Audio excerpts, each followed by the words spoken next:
Tama na, maawa ka naman sa akin. Bakit? Naiya ka ba sa kanila?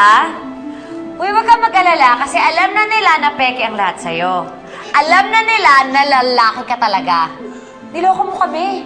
Niloko mo pati si Gabriel. Jasmine, tama na! Now you, get out. Tama na ha, ang panggugulo mo kay Destiny. Bakit? Siguro kayo kakampi kayo ni Destiny sa panloloko niya, no?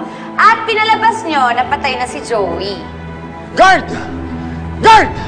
Ilabas niyo itong babaeng to! No. No one will touch her! No one! Bakit?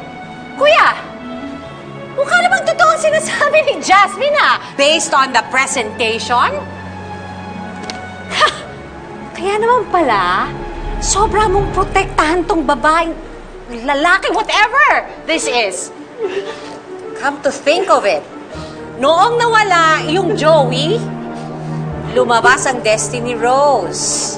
So, nagpa-sex reassignment ka, yung matawag doon?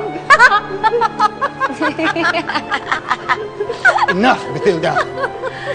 Iisa lang yan, Miss Betilda. Si Destiny, si Joey, si Destiny. Peke, bakla, sinungaling.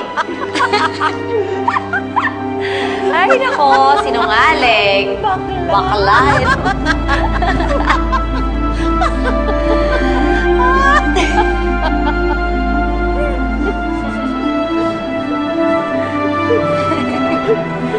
Bye, bakla. Bayot!